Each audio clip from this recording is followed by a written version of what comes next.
제자들은 명절에 온 큰 무리가 예수께서 예루살렘으로 오신다는 것을 듣고 종려나무 가지를 가지고 맞으러 나가 외치되 호산나 찬송하리로다. 주의 이름으로 오시느니 곧 이스라엘의 왕이시여. 예수는 한 어린 나귀를 보고 타시니 이는 기록된 바 시온 딸아 두려워하지 말라. 보라, 너의 왕이 나귀 새끼를 타고 오신다 함과 같더라. 제자들은 처음에 이 일을 깨닫지 못하였다가 예수께서 영광을 얻으신 후에야 이것이 예수께 대하여 기록된 것임과 사람들이 예수께 이같이 한 것임이 생각났더라. 예수님께서 어린 나귀 새끼를 타시고 예루살렘으로 입성을 하시는 모습입니다. 이것은 세상 사람들이 기대하는 것과는 완전히 다른 초라한 모습이죠. 하나님의 아들이시고 메시아가 되시고 우리에게 그리스도가 되시는 그야말로 하나님의 본체이신데 예루살렘에 입성하시는 모습이 이토록 초라할 수가 없는 것입니다. 그런데 이런 입성은 이미 구약 성경 가운데 스가랴서에 예언이 되어 있는 내용입니다. 그래서 지금 예수님께서는 언제나 그렇습니다. 구약 성경에 예언된 대로 지금 생활을 하시고 사역을 하시고 행동 하나하나 하고 계신다는 것을, 철저하게 말씀을 따라서 사명을 감당하고 있다는 것을 우리는 꼭 기억을 해야 합니다. 아무튼 하나님의 아들 되신 우주보다 높고 크신 그분이 왜 이런 모습으로 예루살렘에 입성을 하는 걸까요? 그것은 예수님께서 이루시려고 하는 구원이 세상 사람들의 욕심을 따라 이루어지는 구원이 아니라는 겁니다. 우리가 원하는 모습대로 예수님이 구원을 이루시는 것이 아니라 오직 한 가지 이유죠. 온 인류 사람들, 그들의 죄를 위해서 죽으셔야 하는 것이기 때문에, 그러므로 구원을 이루시고 아버지 하나님의 영광을 드러내는 것이 목적이기 때문에 그것을 상징하시기 위해서 지금 어린 나귀 새끼를 타시고 예루살렘 입성을 하고 계시는 겁니다. 그러니까 기독교의 본질은 죄로부터의 구원에 있는 것이지, 내가 오늘 또 새벽에 나와서 열심히 기도해 드렸으니 물질 좀 주십시오, 건강 회복시켜 주십시오, 풍요롭게 해 주십시오, 사업 번창하게 해 주십시오, 이런 것이 아니라는 겁니다. 자, 그렇기 때문에 오늘 이 말씀 앞에서 여러분 스스로에게 한번 물어보세요. 나는 왜 예수를 믿는 것일까? 오늘 이 새벽에도 나는 왜 일어나서 예배당에 나와서 기도하는 것일까? 그 신앙의 동기가 뭘까? 오늘 우리는 한번 스스로에게 물어보시기를 바랍니다. 그저 세상 범사가 잘 되기 위해서 신앙생활 하는 것이 아니라 내 영혼이 잘됨 같이 범사가 잘 되는 신앙의 강물처럼 흐르는 그 원리대로 오늘 이 하루도 잘 사는 영적 하나님 나라의 백성이 되시기를 축복합니다. 더불어서 신앙으로 인한 고난도 함께 받아야 된다는 것이 엄연한 성경의 가르침이기 때문에 여러분, 이 땅에서 신자의 믿음이라는 것이 그 내용이 어떤 것인가, 지나가고 있는 이 사순절 기간에 특별히 또 오늘 이 성경 말씀 앞에서도 우리가 기도 드릴 때 깊이 성찰할 수 있어야 되겠습니다. 풍요를 위한 것이 아니라 내가 부유하든지 빈궁하든지 간에 거룩함을 위해서 신앙을 오늘도 살아낼 수 있어야 하겠으니 이 새벽에 기도 드릴 때 거룩한 성령님의 기름 부으심이 있게 되기를 축복합니다. 우리를 위한 구원과 그러므로 구원받은 자의 거룩함을 위해서 주님께서 뭐 하셨죠? 십자가 고난을 감당하신 것입니다. 이 사순절 기간에 나를 위하여 세워진 갈보리 언덕의 그 십자가를 달리시기 위해서 한 걸음 한 걸음 지금 계속 고난의 길을 걸어가고 계시는 주님의 매맞으심, 주님의 그 고난을 여러분 깊이 묵상할 수 있는 오늘 하루의 은혜가 되시기를 바랍니다. 나사로를 무덤에서 불러내어 죽은 자 가운데서 살리실 때에 함께 있던 무리가 증언한지라. 이에 무리가 예수를 맞으면 이 표적 행하심을 들었음이로라. 바리새인들이 서로 말하되 볼지어다, 너희 하는 일이 쓸데없다. 보라, 온 세상이 그를 따르는도다. 명절에 예배하러 올라온 사람 중에 헬라인 몇이 있는데 그들이 갈릴리 베세다 사람 빌립에게 가서 청하여 이르되 선생이여, 우리가 예수를 배우고자 하나이다. 빌립이 안드레에게 가서 말하고 안드레와 빌립이 예수께 가서 여쭈니 예수께서 대답하여 이르시되 인자가 영광을 얻을 때가 왔도다. 내가 진실로 진실로 너희에게 이르노니 한 알의 밀이 땅에 떨어져 죽지 아니하면 한 알 그대로 있고 죽으면 많은 열매를 맺느니라. 자기의 생명을 사랑하는 자는 잃어버릴 것이요 이 세상에서 자기의 생명을 미워하는 자는 영생하도록 보존하리라. 사람이 나를 섬기려면 나를 따르라. 나 있는 곳에 나를 섬기는 자도 거기 있으리니 사람이 나를 섬기면 내 아버지께서 그를 귀히 여기시리라. 이방 사람들이 예수님을 만나기를 청하고 있어요. 그랬을 때 예수님이 제자들에게 이런 말씀을 하셔요. 이제 인자가 영광을 얻을 때가 되었다. 이렇게 말씀하시는 거예요. 그런데 정작 영광을 얻는 방법이 뭐죠? 주님께서는 십자가에서 죽으시는 거예요. 고난당하시고 죽으시는 것이 하나님께 영광이 되더라, 이 말입니다. 참 여러분, 아주 두려운 말씀이에요. 그리고 신앙의 본질입니다. 이것이 제자도입니다. 예수 믿는 것이 어떤 삶인가, 그러므로 무엇이 하나님께 영광이 되는가 우리는 깨닫게 되는 겁니다. 그러니 기도할 수밖에 없는 거예요. 왜? 내 방법대로의 삶이 아니거든요. 내가 소원하는 대로의 신앙살이가 아니라 그 말입니다. 이방 사람들이 예수님께 만나기를 요청한 것이 예수님의 때가 되었고 그것이 영광이 된대요. 왜? 이방 사람들에게까지라도, 즉 땅끝까지 모든 인류에게 복음의 빛이 전달되는 것이 주님의 사명의 목적이거든요. 그러려고 성부 아버지 하나님이 하나님의 아들 예수님을 이 땅에 보내신 거거든요. 그래서 십자가에 달려 죽으시는 것이 아버지 하나님께 영광이 되더라, 이겁니다. 오늘 또 우리가 이를 위하여 신자로서의 삶을 사는 것이기 때문에 성령님은 이 새벽에도 우리를 이끄셔서 기도하게 하시는 거예요. 그래서 주님이 영광을 받으시는 그 방법은 십자가의 죽으심을 통해서다. 이것을 강조하시고 더 나아가서 예수님의 이러한 십자가 운명의 삶이 예수님으로 끝나는 것이 아니라 예수님을 따르는 저와 여러분, 제자들의 자기 십자가의 삶으로도 연결되고 이어진다는 것입니다. 이것이 지금 본문에서의 주님의 말씀인 거예요. 그러니까 기독교의 핵심이 무엇인가 하면 여러분, 살고 싶죠. 어떤 의미에서든지 간에 우리가 살고 싶어서 기도하는 건 아니겠습니까? 주님 붙잡고 사는 거죠. 근데 성경은 이렇게 표현합니다. 죽어야 사는 것이다. 이렇게 말씀하시는 거예요. 내가 죽어야 산대요. 그 말은 내가 2000년 전에 이미 나를 위하여 십자가에 달리신 그 주님 홀로 십자가에서 죽으신 것이 아니라 주님이 달리신 십자가에 나도 함께 달려 주님과 함께 죽었다는 것을 오늘 또 기억하시기를 바랍니다. 나는 이미 죽었어요. 그리고 지금 내가 사는 것은 내 안에 부활하신 예수님이 내가 말씀으로 순종함을 통하여 주님이 나를 통하여 사시는 것을 여러분 꼭 날마다 기억하시고 제자도로서의 신자의 삶을 사시기를 축복합니다. 내가 죽을 때 그리스도께서 사시는 거예요. 내가 이미 그리스도와 함께 죽었음을 기억하고 이제는 내 소견 따라 사는 것이 아니라 부활하신 주님이 나를 통하여 오늘 또 사시는 거예요. 이게 여러분 제자입니다. 신자의 삶인 것이죠. 그래서 교회에서도 마찬가지입니다. 어떻게 해야 교회가 평안하고 교회가 하나님께 영광이 될까요? 다른 것도 없어요. 내 자아가 죽을 때, 교회에서 사사로운 일이든 크고 중요한 일이든 뭐든지 간에 내가 죽었다는 것을 거듭 확인하면서 나를 복종시켜 나보다 남을 낮게 여길 때 비로소 교회는 평안해지고 그러므로 교회가 하나님께 영광이 되는 줄로 믿으시기를 바랍니다.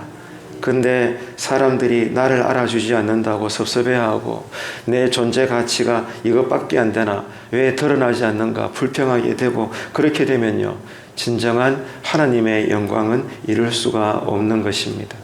오늘도 저와 여러분은 신자로서 살 텐데, 이 신자의 삶은 주님 안에서 내 존재가 감추어지고, 내가 감추어지는 만큼 누가 드러나요? 오직 주님만 드러날 수 있는, 그러므로 그것이 하나님께 영광이 되는 이 하루가 되기를 원한다고 기도하실 때 은혜가 있게 되기를 축복합니다.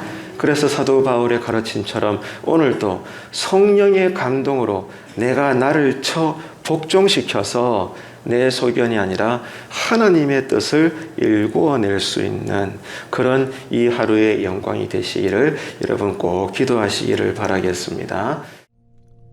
지금 내 마음이 괴로우니 무슨 말을 하리요? 아버지여, 나를 구원하여 이때를 면하게 하여 주옵소서. 그러나 내가 이를 위하여 이때에 왔나이다. 아버지여, 아버지의 이름을 영광스럽게 하옵소서. 이에 하늘에서 소리가 나서 이르되, 내가 이미 영광스럽게 하였고 또다시 영광스럽게 하리라. 곁에 서서 들은 무리는 천둥이 울었다고도 하며, 또 어떤 이들은 천사가 그에게 말하였다고도 하니, 이 소리가 난 것은 나를 위한 것이 아니요 너희를 위한 것이니라. 이제 이 세상에 대한 심판이 이르렀으니 이 세상의 임금이 쫓겨나리라. 내가 땅에서 들리면 모든 사람을 내게로 이끌겠노라. 이렇게 말씀하심은 자기가 어떠한 죽음으로 죽을 것을 보이심이로라. 이에 무리가 대답하되, 우리는 율법에서 그리스도가 영원히 계신다 함을 들었거늘 너는 어찌하여 인자가 들려야 하리라 하느냐? 이 인자는 누구냐? 아직 잠시 동안 빛이 너희 중에 있으니 빛이 있을 동안에 다녀 어둠에 붙잡히지 않게 하라. 어둠에 다니는 자는 그 가는 곳을 알지 못하느니라. 너희에게 아직 빛이 있을 동안에 빛을 믿으라. 그리하면 빛의 아들이 되리라. 예수께서 이 말씀을 하시고 그들을 떠나가서 숨으시니라. 자, 여러분, 예수님께서 지금 뭘 느끼고 계시죠? 십자가의 고통을 이미 느끼고 계십니다. 그만큼 예수님도 괴롭다 이 말이에요. 하나님의 아들이신데 여러분, 괴롭다, 무섭다, 싫어하신다? 여러분, 왜 그럴까요? 예수님은 이 땅에 계시는 동안 완전한 하나님이셨지만 동시에 완전한 사람이셨습니다. 그래서 인간이 느끼는 모든 공포와 두려움을 예수님도 똑같이 느끼셨던 거예요. 근데 중요한 것은 그럼에도 불구하고 예수님은 두렵고 무서워서 피하려고 하는 것으로 끝나지 않고, 그러나 결국에는 자기의 길을 인정하며 끝까지 걸어가시더라 그 말입니다. 십자가를 지기 싫어하셨지만 예수님조차도, 하지만 결국 기도하심으로 그 십자가를 마침내 사명 감당 다 하셨다 그 말이에요. 그러므로 아버지의 뜻에 순종하셨던 예수님이시다. 우리는 어떻게 살아야 되겠는가? 이 본문이 지금 사순절 기간에 우리에게 메시지를 주고 있는 거죠. 그래서 이런 괴로워하시는 주님의 모습이 오늘 신자로서 살아가는 저와 여러분에게 큰 위로가 된다는 것을 여러분 느끼시기를 바랍니다. 우리가 이 세상에서 신자로서 어떻게 살아야 돼요? 우리도요, 자기 십자가를 지고 자기를 부인하면서 예수님을 따라가야 되는 거예요. 얼마나 여러분 이게 괴롭습니까? 때로는 버겁습니다. 피곤합니다. 눈물 납니다. 손해를 당합니다. 손가락질 당합니다. 아니야만 못할 때도 허다합니다. 여러분, 그런데 이런 길을 우리가 오늘 또 걸어가야 되는 거예요. 내일도 걸어가야 되는 거예요. 근데 이것이 위로가 됩니다. 왜? 이미 누가 겪으셨으니까? 예수님이 감당하셨으니까. 예수님의 이 모습이 우리에게 위로가 되는 것입니다. 우리도 이 세상에서 자기 십자가를 지고 예수님을 따라가는 것입니다. 예수님을 믿고 따른다고 해서 여러분 고통 자체가 없어지는 것은 아니라는 거죠.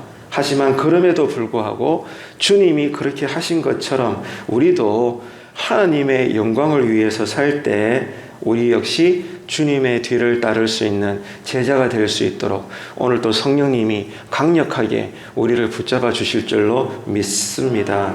여러분, 그래서 하나님께서 예수님께 그렇게 하신 것처럼 우리도 순종하며 내 십자가의 자기 길을 포기하지 않고 걸어가게 될 때 하나님은 우리를 담대하게 해주실 것이고 사명 감당할 수 있도록 우리에게 때로는 필요하면 기적도 보여주실 것이고 필요하면 체험도 허락하여 주실 것이고 필요하면 고난도 주실 것이고 모든 것들을 하나님이 영광 받을 수 있도록 우리에게 사명 감당할 수 있는 모든 길과 환경을 마련하시고 이끌어 가심을 강하게 믿으시기를 축복합니다. 이를 위해서 오늘 이 새벽에 우리가 기도하는 거예요. 이렇게 많은 표적을 그들 앞에서 행하셨으나 그를 믿지 아니하니 이는 선지자 이사야의 말씀을 이루려 하심이라. 주여, 우리에게서 들은 바를 누가 믿었으며 주의 팔이 누구에게 나타났나이까? 그들이 능히 믿지 못한 것은 이 때문이니 곧 이사야가 다시 일렀으되 그들의 눈을 멀게 하시고 그들의 마음을 완고하게 하셨으니 이는 그들로 하여금 눈으로 보고 마음으로 깨닫고 돌이켜 내게 고침을 받지 못하게 하려 함이라.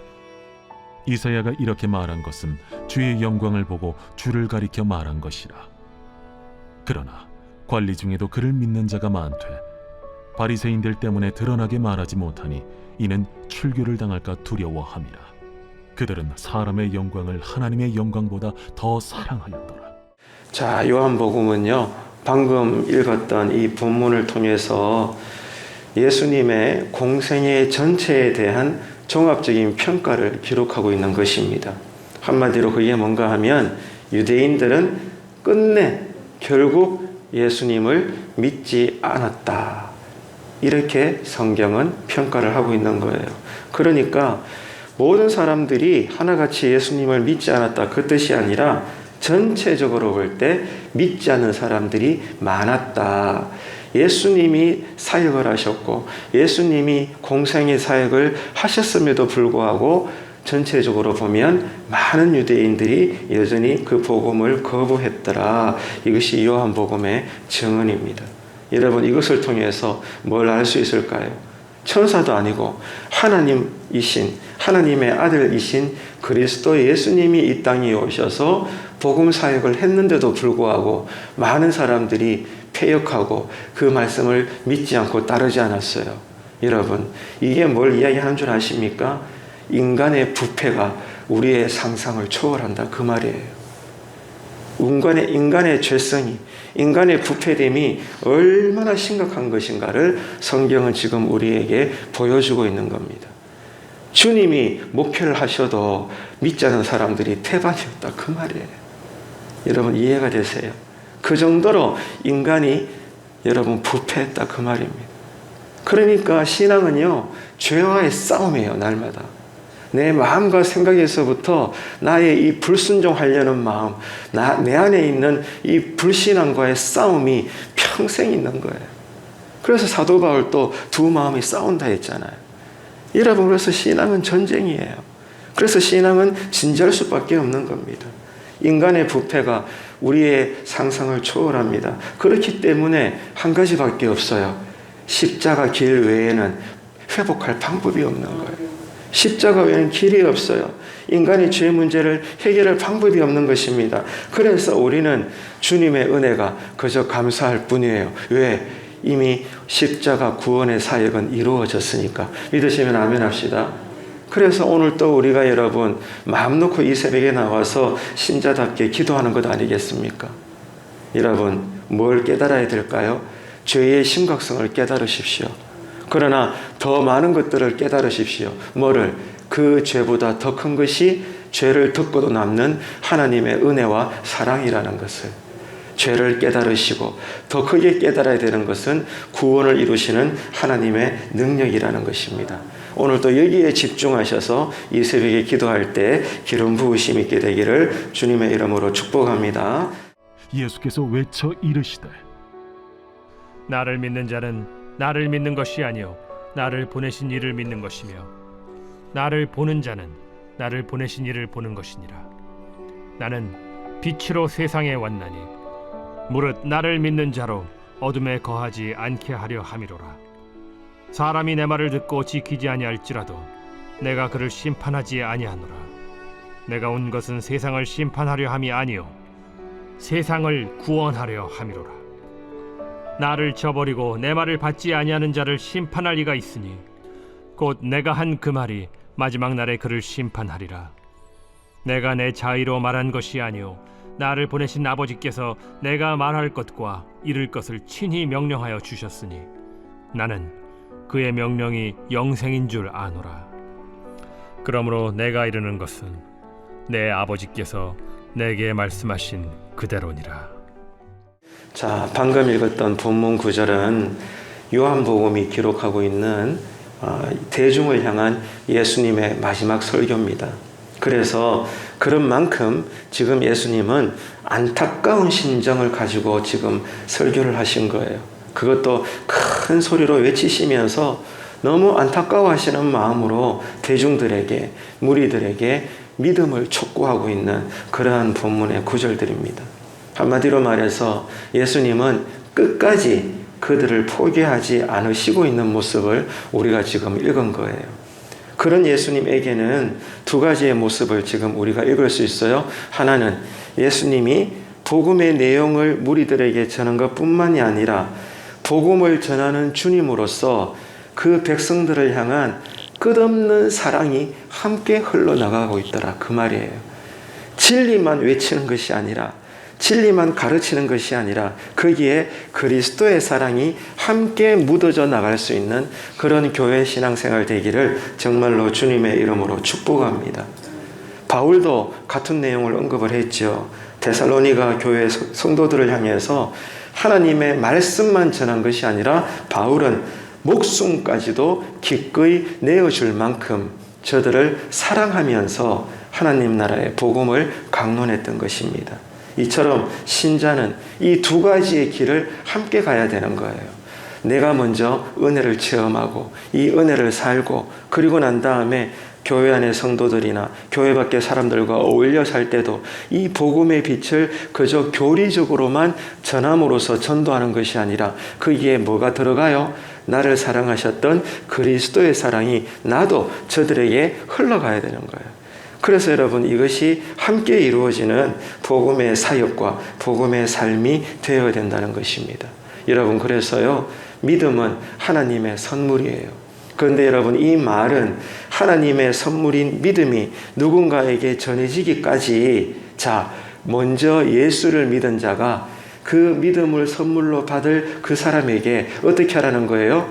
예수 그리스도를 소개해 주는 것으로 끝나지 않고 그가 믿음을 받기까지 뭘 한다는 겁니까? 먼저 예수 믿은 우리가 최선을 다해서 모든 사랑을 다 끄집어내어 그들에게 전해준다 이 말입니다. 그럴 때 하나님의 시간이 되고 하나님이 영광 받을 때가 되었을 때 성령님의 역사로 그 마음에도 믿음이 선물로 들어가게 되는 줄로 믿습니다. 그래서 사랑이 복음의 선포와 함께 흐를 때 하나님의 나라가 임하여진다, 이루어진다. 그러므로 그 과정 속에 고난이 있을지라도 하나님은 영광을 받으신다. 여러분, 이 사실을 기억하시고 오늘 이 아침에 많은 구절들을 오늘 목표치까지 다 읽었는데 여러분 조목조목 기도하시면서 제자도의 삶을 오늘 또 잘 사셔서 하나님께 큰 기쁨의 영광이 되는 우리의 사명 감당하는 하루가 되시기를 주님의 이름으로 축원합니다.